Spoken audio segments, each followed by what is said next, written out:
Good morning. We will start session 2 on chapter motion.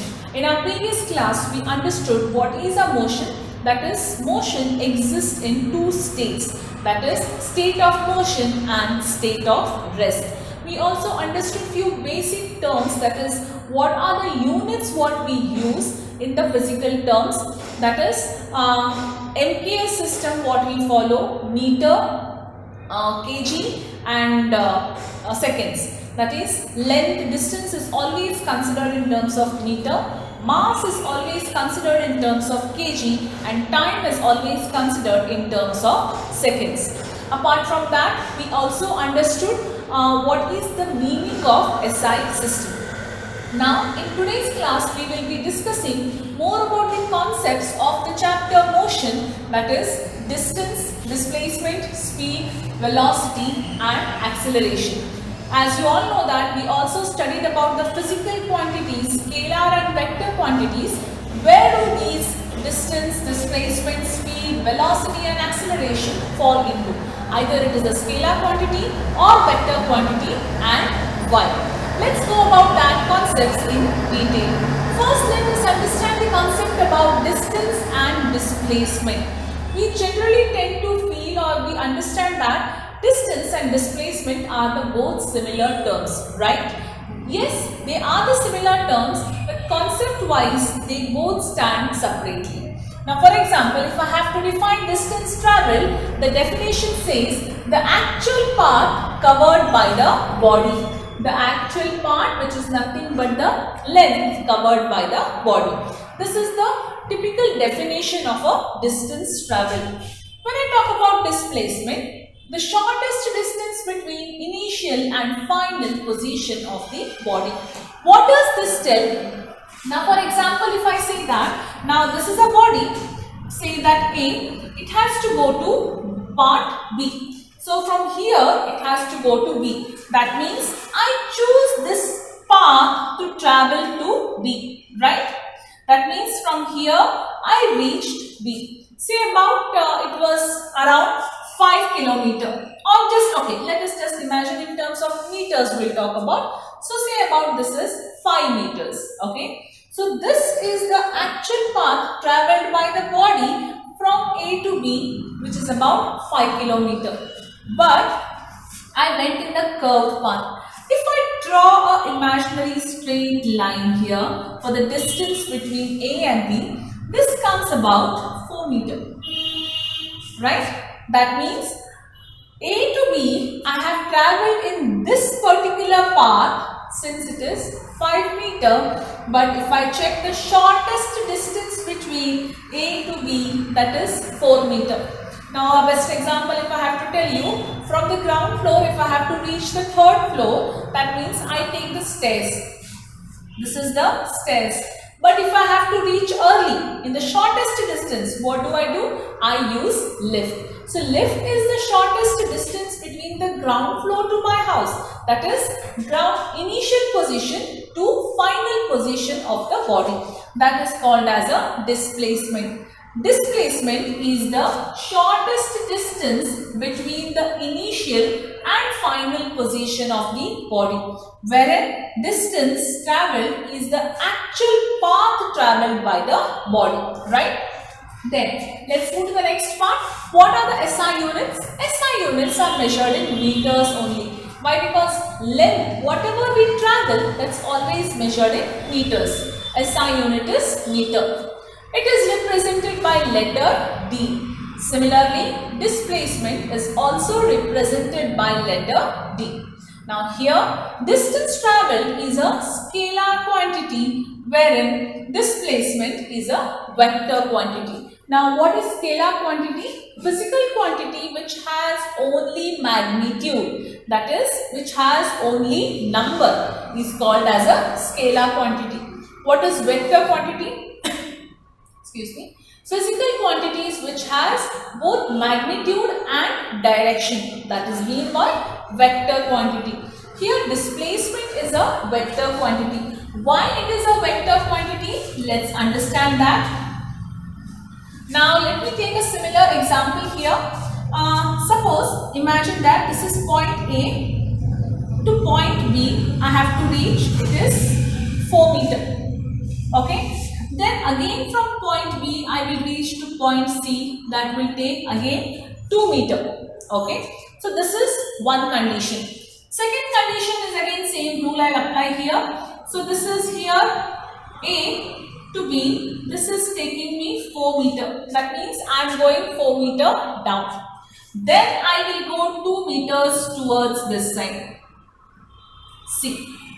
Now, in this case, what is the distance traveled? Distance traveled is 4 plus 2, 6. Okay. What is distance traveled? Distance traveled is 4 plus 2, 6. Distance traveled is the same because it is the actual path traveled by the body.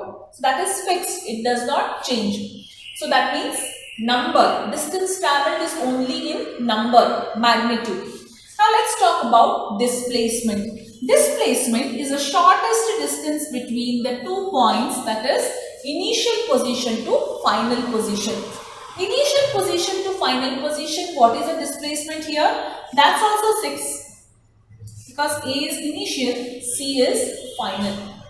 Let me talk about this part here.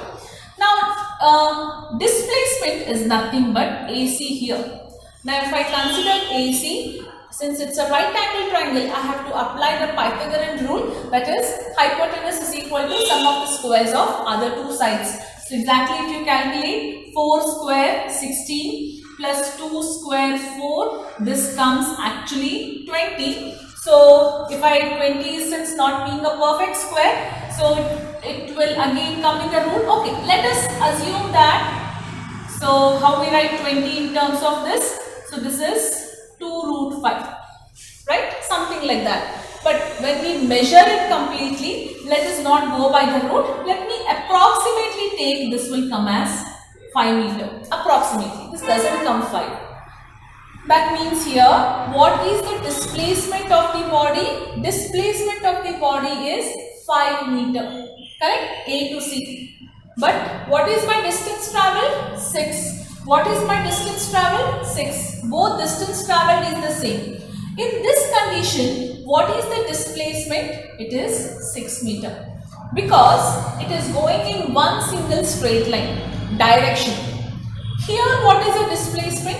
Here, displacement is 5 point something. It has changed. Why it has changed? Because of the direction.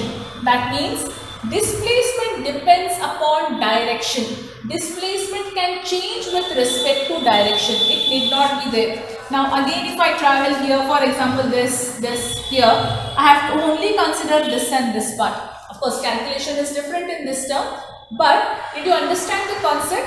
When we talk about displacement, we not only see the number, we also see the direction it has moved, right? That means displacement is more checked on its direction as well as number. That is why displacement comes under vector quantity and distance travelled comes under scalar quantity. There are still many concepts on displacement where we deal with the numericals that we will deal once we actually start with numericals in the regular classes, right? Now here in today's class, we are only dealing with the concepts distance travelled, displacement, speed, velocity, acceleration.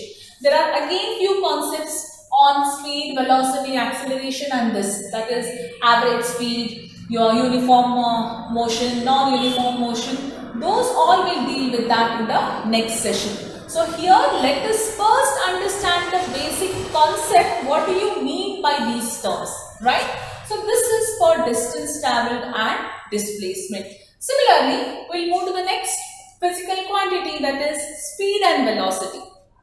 Again, we all know what is speed. We have been studying this from our lower classes. Total distance covered per unit time.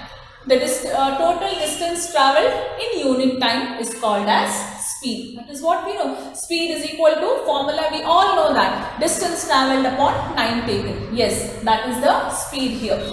So, what is velocity?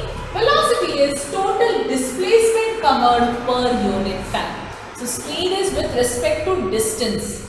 Velocity is with respect to displacement. That means in speed, we only know the magnitude, the number. In velocity, with respect to number, we also know which direction the body is going, right? SI unit is meters per second. Now see here, I'll just write distance. Speed is equal to total distance upon time. What is the unit for distance? Meter. SI unit. What is the unit for time? Second. So speed is nothing but meters per second. I can write like this. Exponential form if I have to write. Meters ms raised to -1. Simple. We all know the exponential rule which we studied in 8th standard. Correct? So SI unit is meters per second, or also we can write like this. Same as for this, meters per second. Because displacement unit is meter, upon time is nothing but seconds. Represented by small letter v, represented also by small letter v. Speed is not by s and v is by v. No, it is represented by small letter v. Speed is scalar quantity. Why speed is scalar quantity? Because we measure the speed with respect to the distance travelled by the body with respect to time. Since distance travelled is a scalar, distance travelled only deals with the number, speed also deals with the number only. So it is a scalar quantity. Velocity is a vector quantity. Why velocity is a vector quantity? Because velocity is total displacement covered by time. Displacement being a vector quantity which also has number as well as direction. So it comes under vector quantity. So rest all things remains the same here. So this is about the next physical quantity. Now we'll go on to the last physical quantity of the chapter, that is acceleration. There you finish acceleration means we finish the physical quantities what we are going to deal in this chapter. The last part is acceleration. Acceleration is defined as rate of change of velocity. Now this is definition. Before we go to the actual thing, let's understand. Now we accelerate our bike, right? We accelerate the vehicle. What do you mean by acceleration? We decrease or increase the acceleration depending upon the situation. That means you are increasing the velocity with respect to time. Rate is always, see, change in velocity with respect to time is acceleration. Rate of change of velocity means wherever the word rate comes, that is nothing but respect to time only. Now see here, total displacement covered per unit time. I can redefine this as rate of change of displacement is velocity. Rate of change of displacement, that means rate is always with respect to time. So if you have written rate of change of velocity with respect to time, again twice we did not mention the time. Rate itself is understanding we are mentioning with respect to time. With respect to time, how you are changing the velocity, right? Let's understand with that with a very small example. Let us understand initial velocity of the body is determined by small letter u. Final velocity of the body is determined by small letter v. So this is the body here. With initial velocity, it started moving to a particular distance to a final velocity v with respect to time here. So how do we write change in velocity? Change in velocity is always given by final minus initial, v minus u. Rate of change of velocity is given by v minus u upon t.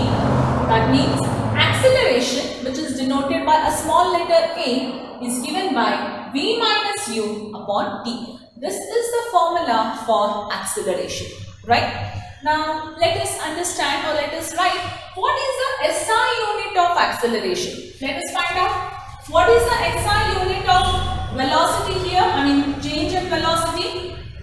Meters per second. Am I right? What is the SI unit of time? Seconds. That means if I have to write it, I can write this as ms minus 1 divided by s. Am I right? Now, I cannot write like this. There are two s here, right? So, exponential rule, what will happen? Actual exponential rule, this is nothing but 1. This 1 goes on top, minus 1. It will come like this. ms minus 1 minus 1, right? Simplified form, how do we write? ms minus 2 or meters per second square. This is the SI unit for acceleration. There is a question in acceleration, why time is mentioned twice, correct? Seconds is mentioned twice. Why is it mentioned twice? It is meant, you can explain. It is mentioned twice because with this small derivation of the formula where it says SI unit of velocity is meters per second, wherein SI unit of time is again seconds. That is the reason time is mentioned twice in the SI unit of acceleration. So these are about the physical quantities: distance traveled, displacement, speed, velocity and acceleration. What we are going to study about this in this chapter much in detail. About we will be studying about what is uniform motion, what is non-uniform motion, what is uniform speed, what is uniform velocity. Similarly, what is average speed, what is average velocity, how they are different. Then what is uniform acceleration, what is non-uniform acceleration. Along with that, we also understand what is retardation, that is deceleration. Now acceleration is increase, right? Increase in velocity. What happens if there is a decrease in velocity, which is called as retardation? With all these and few more concepts, we will be dealing with this in our next session. So in today's class, if you have any doubt about these physical quantities we have studied, we can call on the same day of the video set. Thank you.